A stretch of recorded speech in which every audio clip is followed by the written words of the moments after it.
Good afternoon and welcome to the latest in our series of live career webinars brought to you by the HOP platform. So HOP stands for the Hertfordshire Opportunities Portal.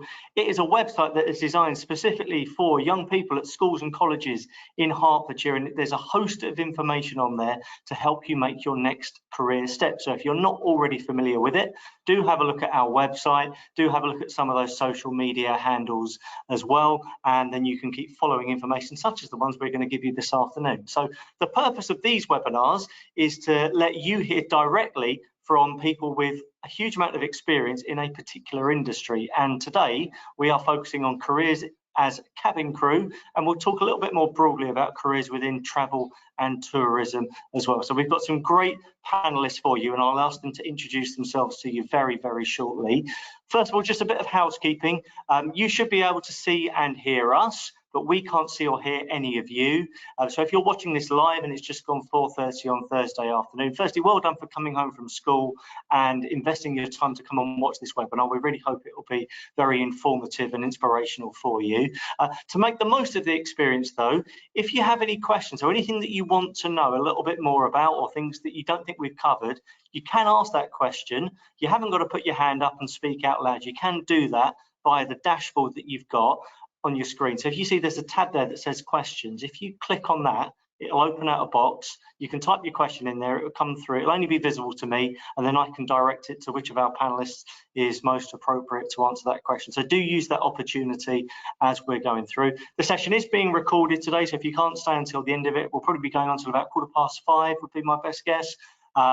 If you can't stay till the end of it, it will be available on the HOP channels from tomorrow. So do tell your family and friends about it as well. And you'll also see on there, and I will plug this as we go through, we've recorded about 70 of these webinars covering vastly different topics. So do have a look through them, and you may well find something else that will be of interest to you. So without any further ado, I'm going to ask my two panelists to introduce themselves to you and give a very quick biography about their careers so you know who they are. So firstly, I'm going to hand over to Carly, who's actually sitting next to me today. It's the first time we've done this today. So Carly, good afternoon. Thanks for joining us. And yeah, I'd like to tell everyone a little bit about your career. Cool. Hi, I'm Carly. I'm based at Stansted. I'm cabin crew for TUI Airways. I've been flying now with them for 22 years. I'm currently part-time basis, so I work month on, month off, but I've had quite a good career with them. I've done various roles, full-time, I've done long haul, short haul. I've also been part of the training team, which covered safety, recruitment and service training. Okay, thanks, Carly. And just for reference as well, we're recording this from Hertford Regional College, and when you walked in here today, you reminded yourself, didn't you, really, that this is where you studied, this is where your journey started. This is where I began. I did the travel and tourism course when I left school, and I went straight to college to travel and tourism. And from that, I went on to work within a travel agency, and then from there, I went on to start my career with the airline. Okay. Well, that's a lovely segue for us to bring Natalie in from Oaklands College. So Natalie, good afternoon. Thanks for joining us today. Tell us a little bit about you. Hi, yeah, I'm Natalie. I started my career in working in travel agencies, and I actually attended Oaklands College when I was 16, and then I went on to manage travel agencies, and then I started working at the college opening a travel agent, and I've progressed on there, and I now have taught for over 15 years at the college, different levels from level 1 right up to level 3 in travel and tourism.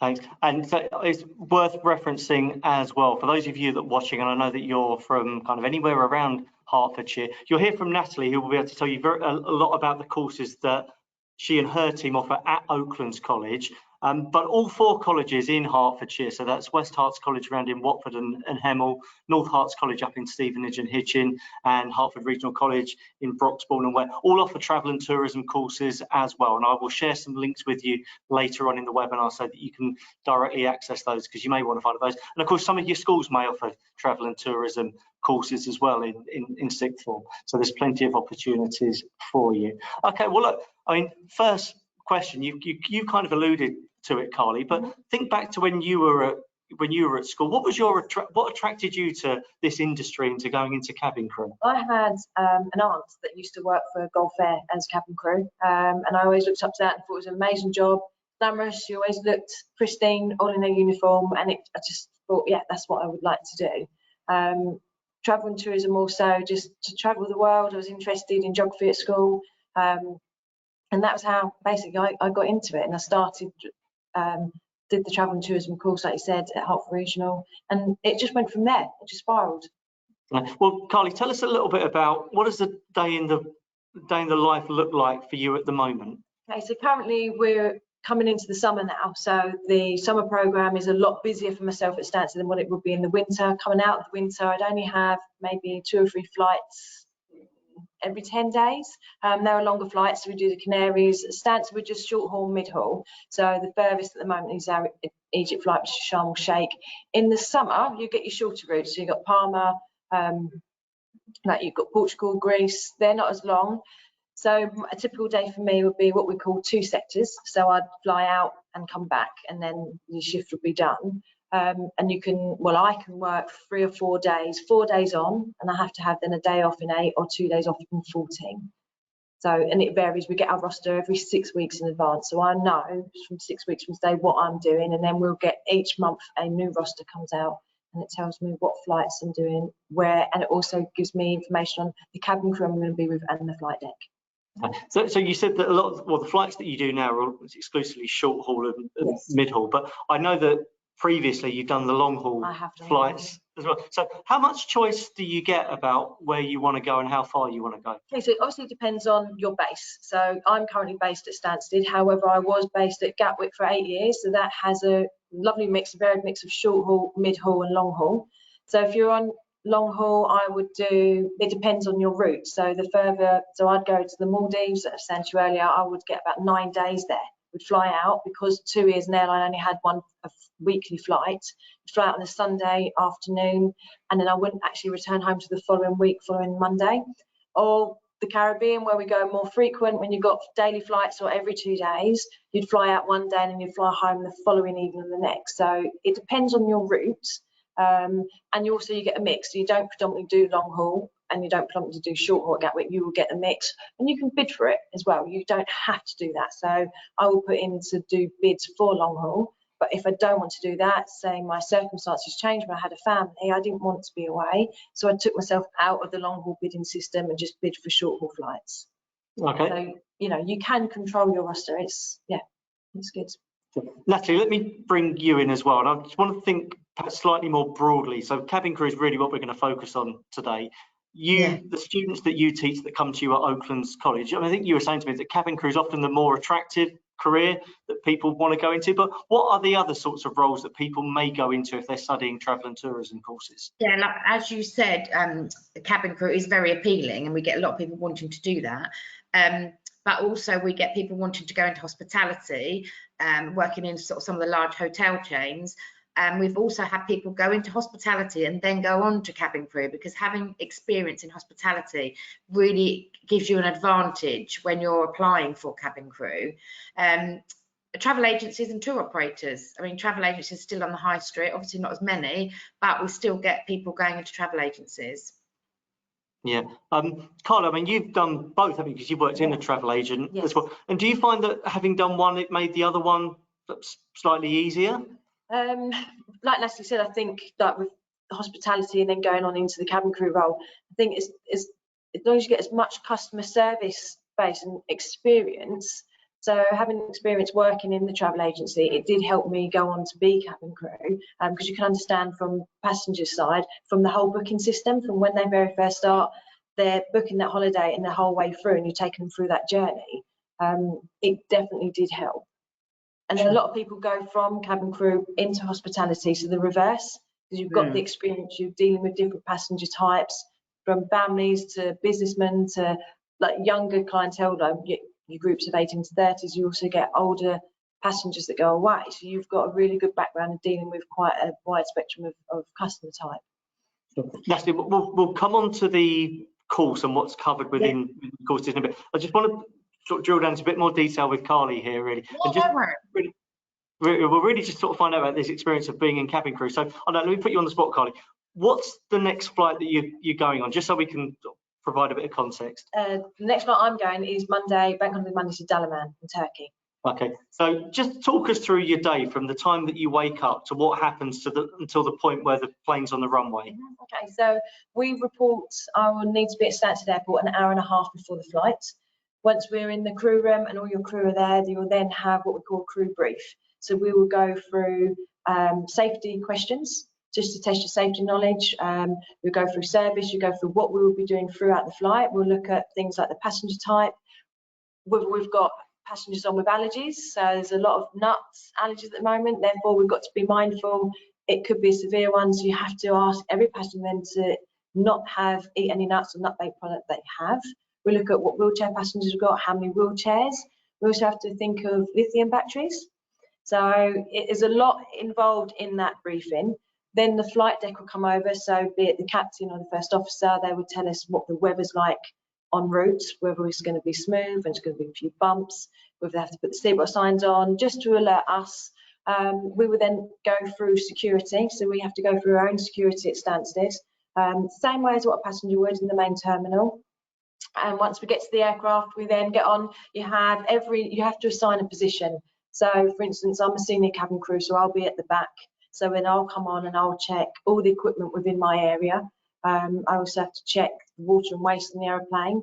Once we've given our checks over to the cabin manager, we will then, what they say, dress the aircraft. So we'll go through and we'll do seat pockets, make sure that there's a safety card, and the safety card has to be relevant for the aircraft type that we're on.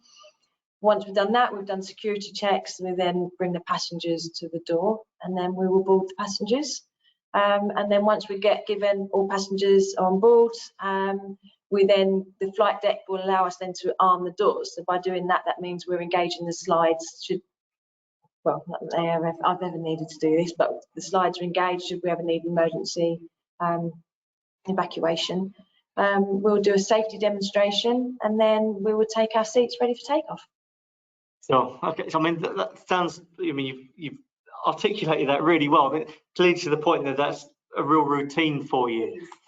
Now. Yeah, it is. It's become like second nature. However, we can't be compliant. You know, you have to be on your ball, and more so when in the winter, when it's your core crew, especially at Stansted, we all know each other. We all get a bit complacent. We're all chatting, and things, you know, could possibly be missed. Whereas in the summer, when we get new recruits, we get rejoiners, those that are fresh out of the training school, those that have just done a rejoiners course, you're more on your toes, and they keep you on your toes as well. The knowledge is a lot that goes behind being in the cabin crew. Yeah. And then, so that's, you got the passengers on the plane now, the plane's ready to take off, albeit everything's well. I mean, tell us the sort of things what actually happens once the plane's in the air. What are your responsibilities, and what are the things that perhaps we as passengers wouldn't see is going on? So once we're taken off and the flight deck deem it's safe for us to get up, they will do like a double ding of the seatbelt signs, which passengers think it's them, but it isn't. It's to allow us to continue our duties. So then we'll be preparing the galley. So we'll be getting ready to do a bar service. We'll also be getting set up if you don't have time to do it on the ground. We also have iPads, that we use to do the bar service and the retail service.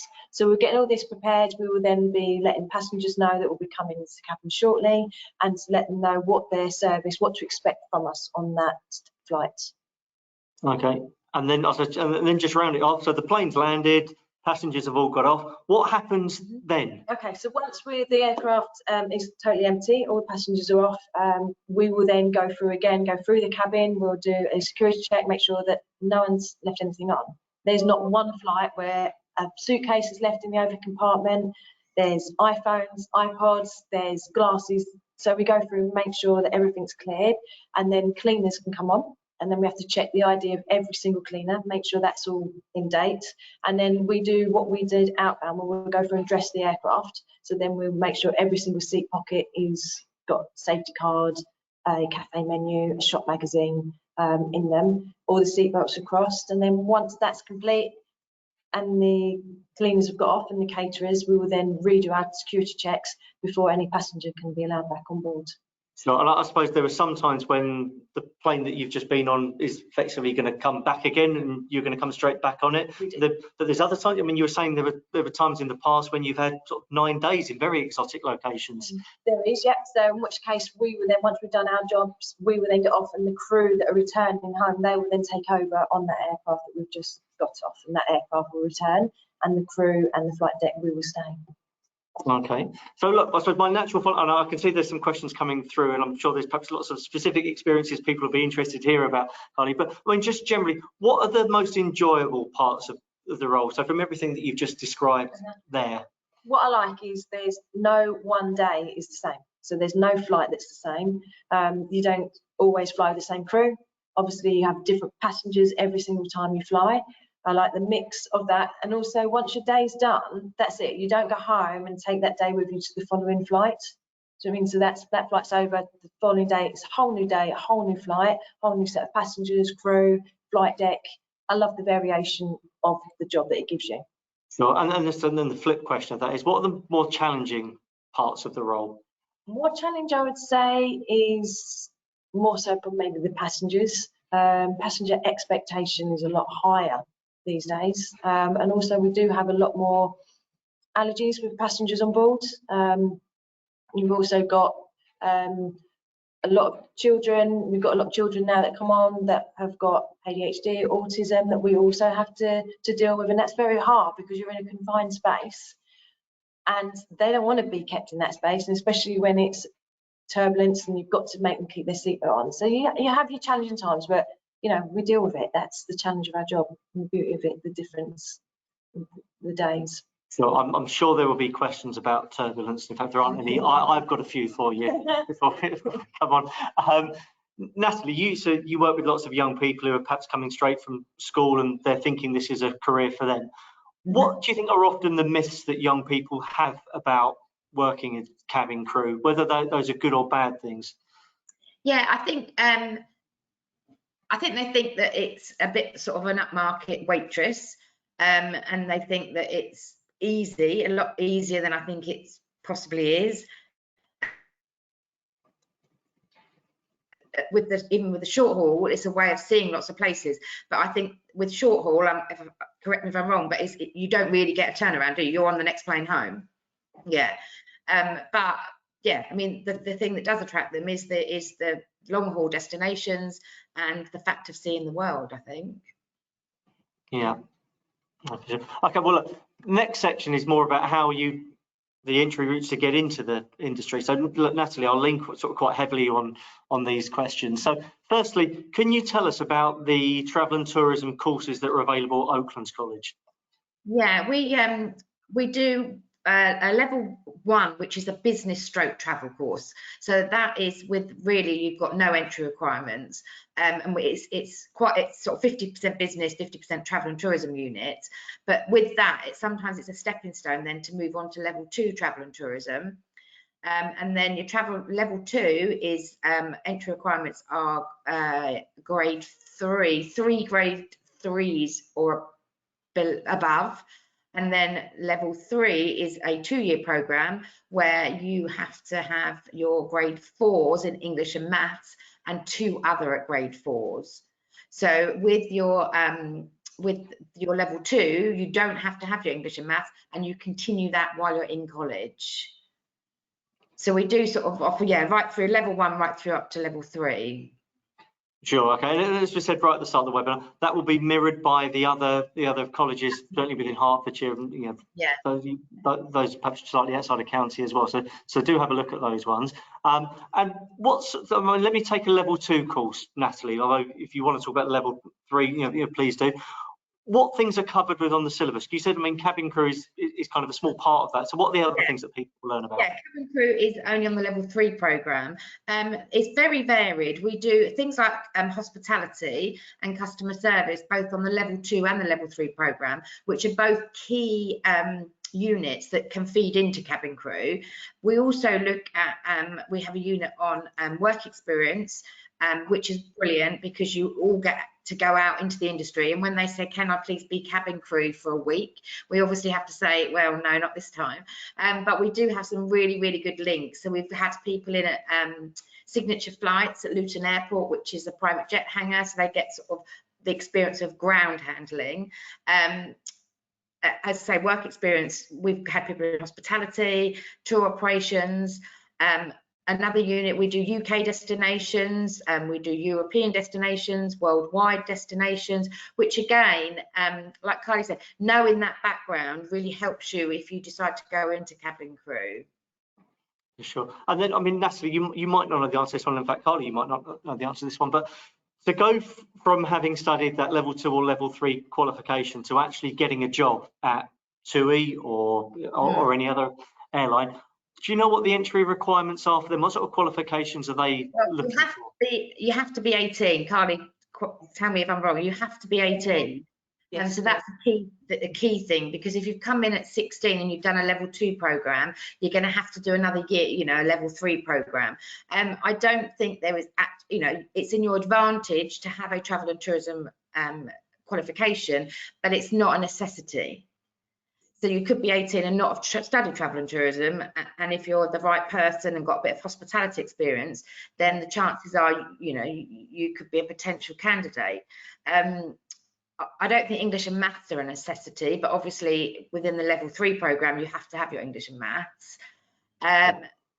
Yeah, I think it's basically the biggest thing is your training program. When you know, Ryanair, whether it's TUI, Ryanair, EasyJet, you then have to pass that, I want to say 6-week training program. Yes, you're right. Yeah, Natalie, 6 weeks. Yes, it's intense.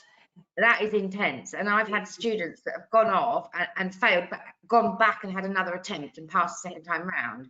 So I think that's the key thing. You're literally, you're in or you're out, aren't you, on that training program? Absolutely, yes, you're right there. Yeah, it's 6 weeks, it's intense, there's an awful lot of knowledge, a lot more that we need to know than I think any. If you're not in that industry, you just think, oh, we just have to point out the doors and serve tea and coffee. The knowledge we have would astound some people that we have to have. Yeah. Well, Carly, tell us about some of that. What sort of knowledge are you talking about? What's included within that 6 weeks? So within the 6 weeks, so you obviously do, so we're St John trained. So obviously we have a lot of medical, which I have had to deal with in the past. So you have to learn a lot of signs and symptoms to a lot of things. I mean, I've unfortunately been involved with having to use the defibrillator. The passenger had a heart attack, had someone go into a diabetic coma, had strokes, had just severe sickness and diarrhea that also goes on, which you need to know. You need to know how to use equipment. So I need to be trained in the defibrillator. You need to know what is in. We've got 4 medical kits on board. Each one is used for a different thing. We also have you need to know the aircraft. So it depends. I'm at Stansted, so I'm just based, so I'm trained on one aeroplane, which is the 737. When I was at Gatwick, I had to know the 737, the 757 and the 767.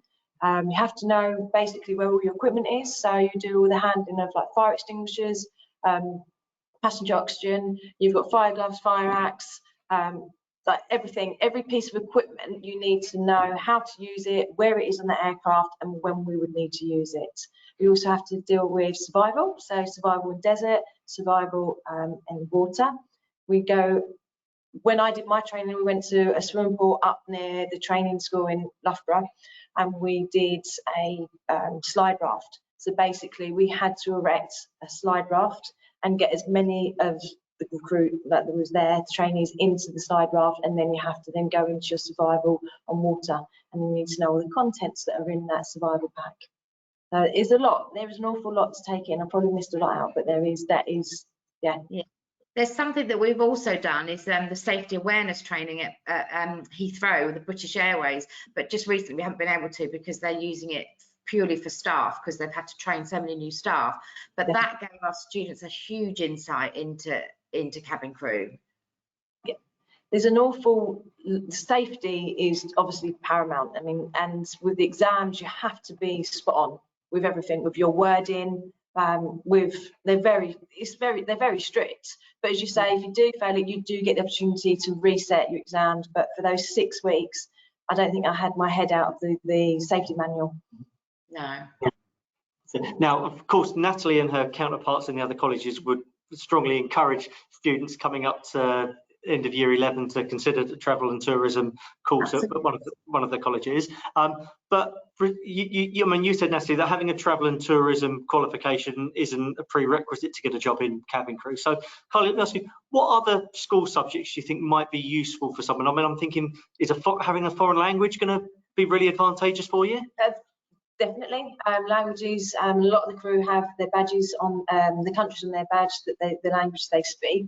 Probably more so for scheduled airlines like British Airways, Emirates, where you do get a lot more business people travelling with different. With TUI, it's more a UK-based sort of like charter family airline, so I don't need that as much. A lot of if you're doing a job, I don't know at what age, from 16, what you can get a job now, but I think if you can try and get a job where it's customer based, where you're face to face with the public and building up a rapport and knowing how to talk to the public, that also gives you a really good sleeve for cabin crew as well.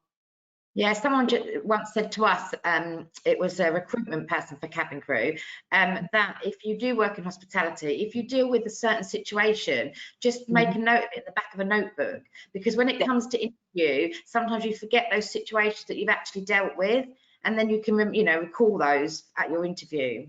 Yeah, you're right, Natalie. I used to do recruitment. When I was part of the training team, I did recruitment, and that was one of the questions. Give us an example of when you've given good customer service, or you've had bad customer service, but from that, what have you learned from that? And we are there, would look for examples on how you've dealt with certain situations and how you would, looking back on it, would you have dealt with it exactly the same way, or would you deal with it now looking back in a different way? And you're right, write anything down, anything you do. It's always good to have great examples, because we do deal with a lot of situations daily on the plane. Yeah, no, that's really good advice. Natalie, are there any other sorts of softer skills that you find your better students always have in abundance? I think Carly said customer service is key. Having travel knowledge, even if it's you've actually been on holiday, you've experienced certain things, and the work experience is a really important one. That is really key, to have had work experience in the industry, whether or not it's in a hotel, whether or not it's in, I said Signature Flights, hotel, tour operator. I think that really goes for you. That's a real advantage on your application. Sure. Okay. And then just so we round off this section, Natalie, I'll put the slide up again. It's slightly by accident, but I know the picture on there is some of your students, and I think that's one of your facilities at the college as well. So just explain, what are the facilities that you have over at Oaklands? Yeah, we have this room, as you can probably see it on the slide now, which is basically a mock-up of a cabin. So we do all our role plays in there, we do all our customer service situations in there, and one of our units is basically, it's called Investigating Airline Cabin Crew. So we will do a drinks run in there. We've got the trolleys, and we use it a lot, and it is a mock-up, but it gives you a real insight into into what the job would involve. Sure. Okay. Right then. So final section of questions I've got, and then we're going to hand over to the questions that I know are being submitted as we speak at the moment. I just want to highlight for everyone what a great career this is to go into. So particularly if you're living in Hertfordshire. So we haven't got any airports in Hertfordshire, but Stansted, Luton, Heathrow are all, and City Airport are all very, very easy to get to. So Natalie, from your perspective, is this an industry that there is going to be a future demand for?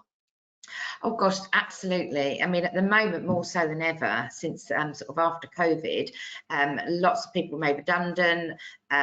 People didn't go back to that industry. I mean, last summer they were crying out, literally crying out for staff in as cabin crew, but in hotels, all over the industry. And I think this year, I think it's a brilliant industry. There's so many jobs out there at the moment in travel and tourism. And then Carly, specifically from your perspective, you constantly looking for really talented people to come into the industry? All the time, like just going back what Natalie just said, last year was our busiest summer as cabin crew I've ever known. I mean, for those that are listening, I do part-time, so I work 1 month on, 1 month off. I was getting continuous calls from work asking me to work on my month off, because the supply and demand last year, I think, where people just wanted to get away after the back of COVID, we was inundated. And I think people always want to travel the world. People always want to fly, or to go into travel agents, or to do something within travel. It'll always be. It's an ever-growing industry. And generally, when people do travel and when people do go on holiday or stay in a hotel, they're excited and they're happy, generally speaking. So it's a nice industry to work in. You're right. Yes. Yeah. And then, so my other question on this slide then is, we've spoken about people with hospitality backgrounds going into cabin crew and vice versa, but Carly, you've been in this industry for, what you said, 22 years now. Have you noticed, are there people that go into different separate careers? Are there any particular trends that the sort of skills that you learn, experiences you gain, lend themselves to go into something else? The thing that I've only known to do is maybe go into other airlines where they predominantly do long haul. Or a lot of people go, I've known a few people go to like front of house or concierge and go into hotels, because you've got that customer experience and you can take what you've got from the airline, from whatever trade industry job that you decide to do, and go on and use that and take it somewhere else. But a lot of friends are still flying. Yeah, with cabin crew also, I've had people that have gone that didn't want to fly anymore, but then they've gone and taken what they've learned into the like business and first class lounges at Heathrow or Gatwick, which is it's again a different experience. Definitely, and it gives you, I think, also dealing with different passengers and different passenger types, it gives you that, you know, you've got such a wide spectrum then of gaining experience and knowing your audience and knowing how to talk to different passengers, customers, or people. Oh.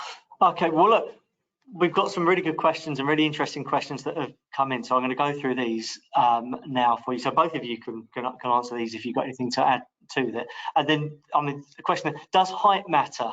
So is there a certain height that you have to be, Carly? Right, okay, with regards to height, so a lot of people think it's because you have to close the overhead compartments. It isn't. Basically, you have to have quite a long whip span with your arms, because I go back to, I've never had to open the door in emergency, but if you have to, you've got to have one hand holding onto the grab handle by the side of your door, and you have to bend down and pull like a manual inflation handle. So you've got to basically be able to do that. So it's not so much your height, it's whether you can hold on to handle and then also get down and pull another manual inflation handle by the girder bar of the door. So that's more, it's not, they're not going to come in and take your height, but they will ask you to do that before you do go anywhere else. Yeah. Okay, and then so another question's come in. So do looks matter? Do you have to be pretty to be cabin crew? No, not at all. No, they cannot discriminate on size, shape, tall, short, that, thin. No, it doesn't. Tattoos are a thing though. The tattoos. Is it still visible? Tattoos? Yes, tattoos and piercings do need to be covered. You're only allowed, they are quite strict with appearance. But, you know, if you look after, if you tend to, you know, look after yourself and you know, you take care of your appearance, but you're right, tattoos have to be covered.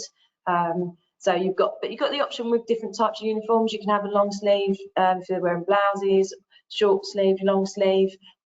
I wear the dress, but I could also put a cardigan on, so that would cover up any covering like tattoos if you had them. Sure, but I mean, I'm guessing what you're saying there is that not how you look, but your appearance, or the fact that you can, you know, dress smartly. There's certain guidelines that you have to follow, as well as tattoo. But uniforms, I'm sure it's the same as being at school, isn't it? And not rolling skirts up or down, or absolutely. You know how you come across, like with your hair, your makeup for guys. If you're shaven, clean shaven, not. It's more how you come across and not so much how you look. So, I mean, I've nearly tripped into something there by saying she. And Natalie, the students that you get that come onto your programs, does it tend to be more females than males? And I'll ask Carly the question afterwards. When that actually comes through to recruitment, does it tend to be a female-dominated industry? It is. I mean, it is. Normally it's sort of about 80-20, 80% female, 20% male. But this year we're probably about 60-40. We've got quite a few males this year. But no, predominantly it's more female. And does that reflect when it comes through to recruitment, Carly? It does, yes, but it depends again on what base. I mean, being at Stansted is a smaller base, so predominantly we are female. A lot of us female cabin crew. But when I was at Gatwick, I would say there was a lot more stewards as well as stewardesses. So there was quite a bigger mix there. It wasn't predominantly just stewardesses. Okay. And then related questions just come through there. Are you allowed more than one piercing? No. No, so you can't have nose piercings. You can only have one in each ear. You can't have any coming up the sides. No, they are quite strict with your appearance. And does that alter from airline to airline? Yes, I imagine it would do. I can only speak on behalf of TUI, and so I don't know what the others are. Yeah, some are stricter than others. I know Emirates are very, very strict, but then Virgin, I don't know if you've seen the new Virgin advert, their new advert is showing that really anything goes. So it would be airline to airline. Yes. Yeah. Okay. Another question that's come in here, I'm just going to read it verbatim. I'm not quite sure whether it means policies for passengers or whether it means for staff. So if you're the person that's asked this question, you just want to elaborate on that, we'll make sure we get you the right answer. But the question is, do you have policies on disability, e.g. autism, ADHD, etc., or hidden disabilities? So let's first of all take that from a recruitment perspective, Carly. So are there any sort of conditions that might limit, restrict you? It's hard because it would come down to safety at the end of the day, and how you would deal in, say, an emergency situation. Again, talking for crew, if crew, then obviously it's a really delicate situation. I don't actually know what our policy would be there, but I think the company would look at it as a safety situation. So if someone has autism or ADHD, how they would cope in certain situations. But then you can say it for anybody, I suppose. You don't know until you're faced with something you need to deal with. Everyone's different. Passenger type, no, don't discriminate. The only thing is, with regards to disabled passengers, you can't be seated, say, at an emergency exit, because they may not be able-bodied to open that exit in an emergency. So that is our policy there with disabled. But again, it all comes down to the safety side. Yeah, no, so Safety first. they've clarified that they were talking for staff members. So Yes, yeah, no, so we've answered that. Another good question. I'm going to ask Natalie this one first, so then Carly, you can have an opportunity to think about it. Is the money you earn a good amount, and does it depend on long haul or short haul flights? So Natalie, you got any thoughts on that first? I don't, because I've not worked as cabin crew, but I think long haul flights, you get a daily allowance. I think Carly will probably elaborate on this. I think maybe scheduled airlines, you may get paid more, but I think Carly will probably have to confirm that. Yeah, it depends. Every airline pays differently. So Yeah.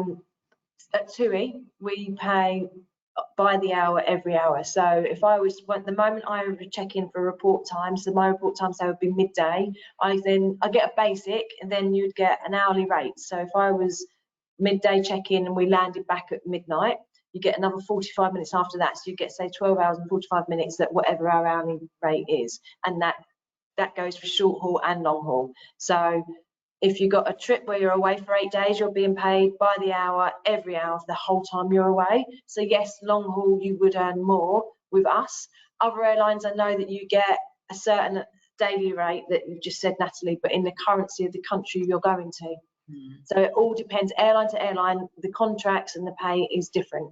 And it's very much different to when I joined 22 years ago as well. And I think also the benefits that you get is airline to airline as well, isn't it? It is, yes. Because that's another thing that people do like. If they fly, you do get benefits. So you get free flights and yeah, things like that. So I think that's another sort of incentive to work for as cabin crew. Yeah, absolutely. Yeah, I mean that's a good question. I think particularly young people can get really preoccupied with what a salary is and what you get paid for it, but it's looking at some of those wider benefits that you gain from the role as well, which I think we've probably alluded to. I mean, Carly, what would you say if someone was looking at this as a career and they're thinking, oh well, I'm not sure I could earn more money in a different industry or doing something else? What would you say are the things that they should also bear in mind though?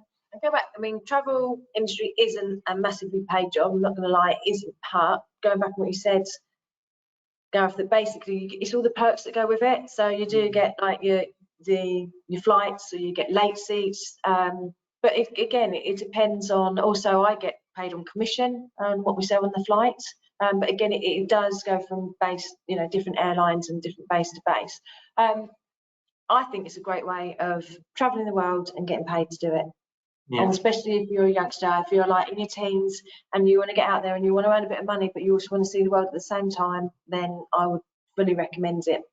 Yeah. I mean, Natalie, is this conversation you hear your students having when they're towards the end of the course?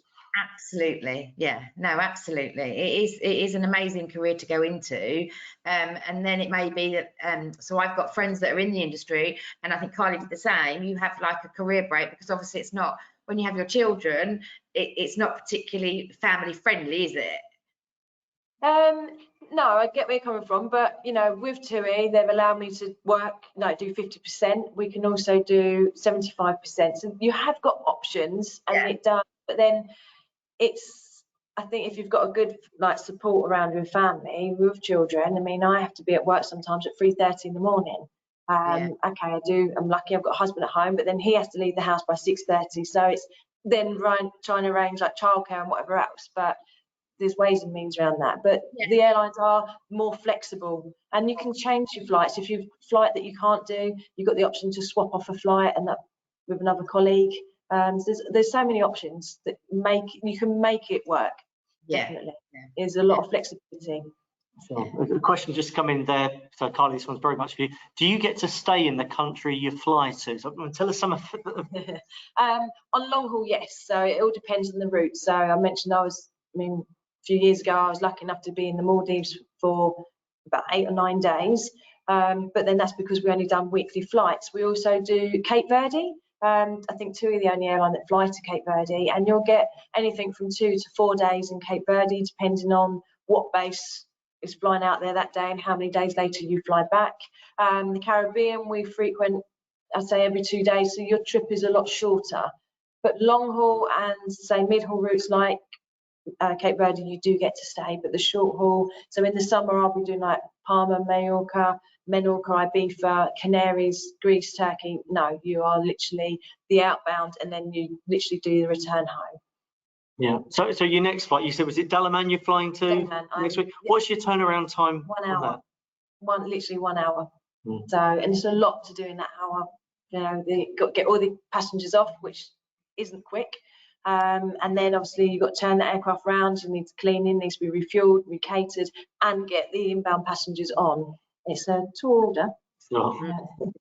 There's no time to stop or even look out the window. I mean, next question, sum it up really. Is the job worth it? Absolutely. I've been doing it for 22 years. So if it wasn't, I wouldn't still be flying.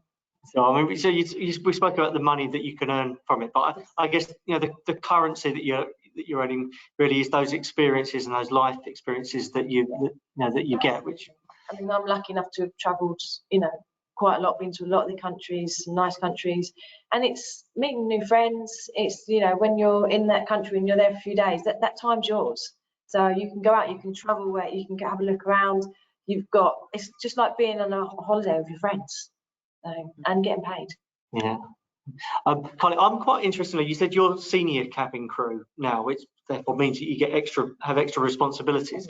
So what are the different things that you have to learn to do? I mean, could you fly a plane if something happened in the cockpit? Could you land the plane? Oh my goodness, you won't want me flying a plane. We can go in and we can sit and make contact with air traffic control, and it was them that would then tell us. Hopefully you'd only have one captain that couldn't fly the plane, and there's still that one that can. And then you'll sit in, and then you'll go through what a checklist with them, and you'll have to repeat back to them before they can land that aircraft. So yeah, you would have responsibility. Fortunately, touch wood, that's never happened to me. You never have to fly the plane. Okay. Another question just come in.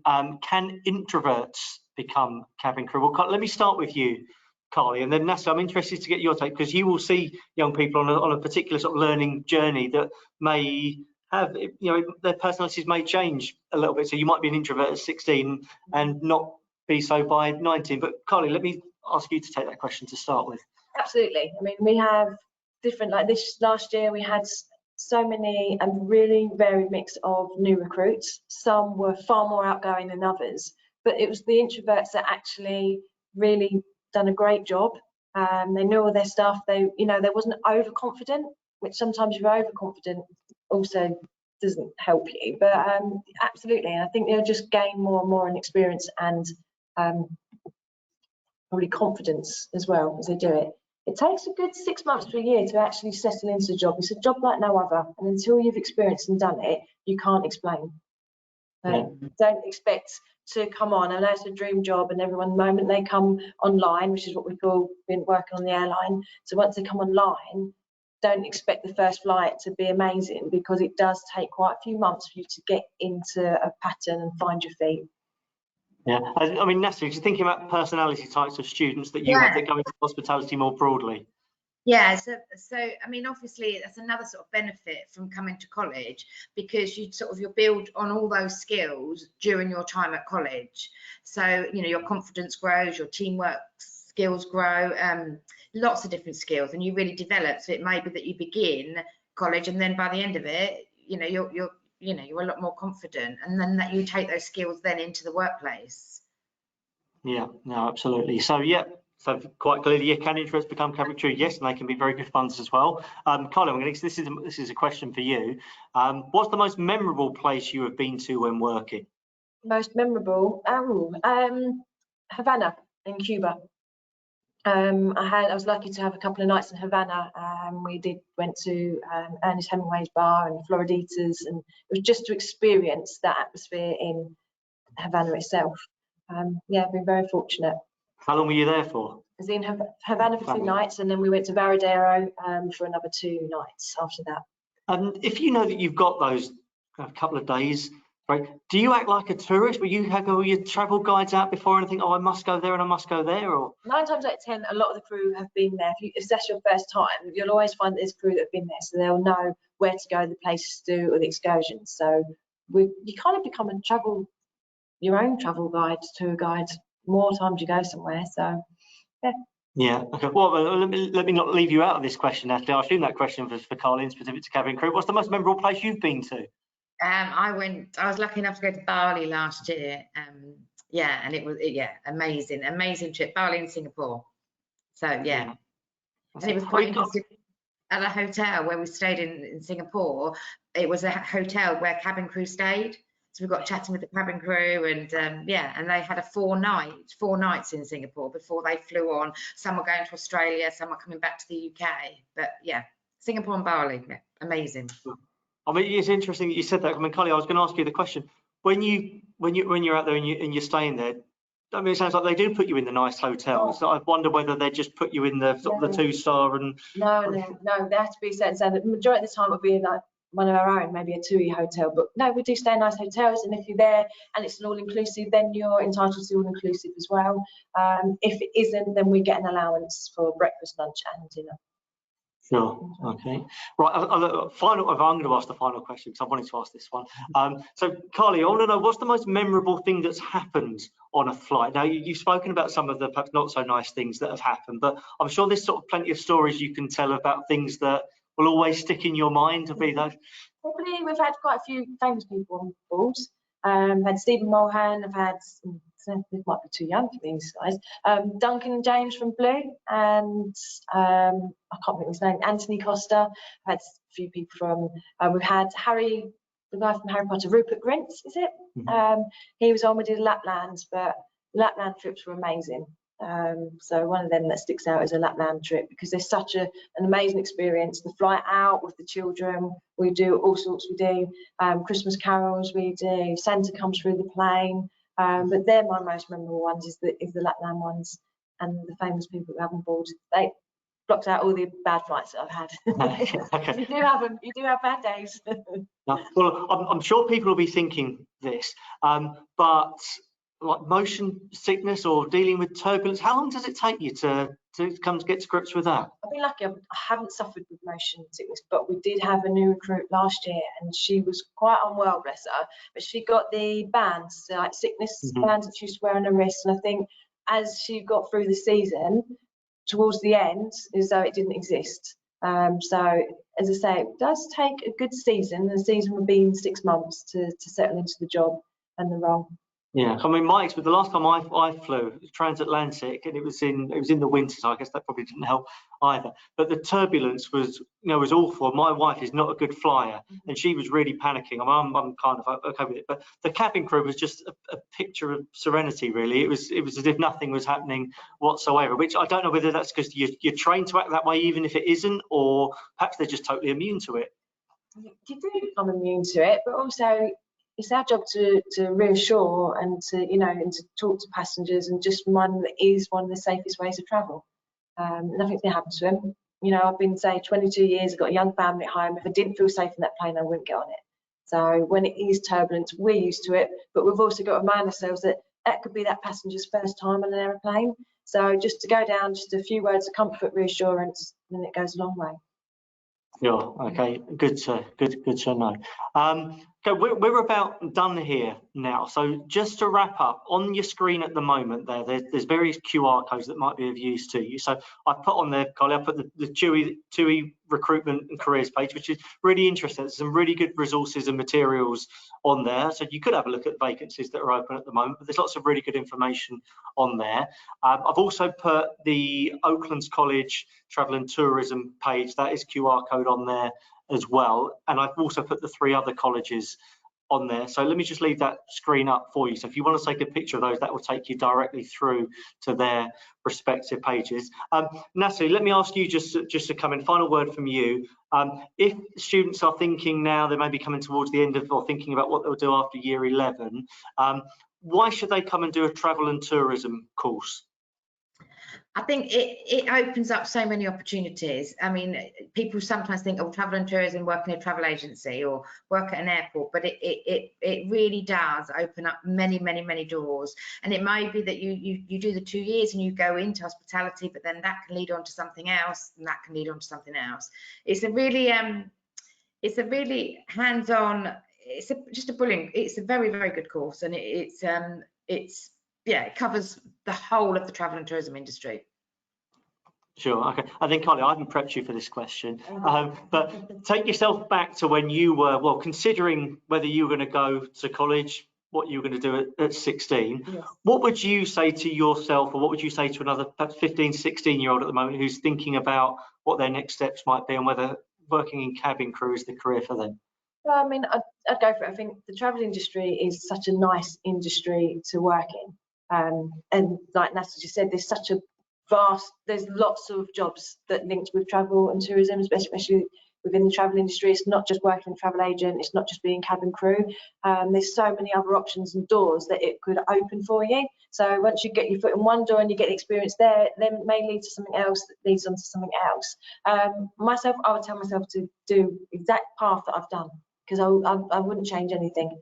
Instead of experience of travel agency, I've done the travel and tourism course and cabin crew, and I wouldn't choose any other industry, if I'm honest.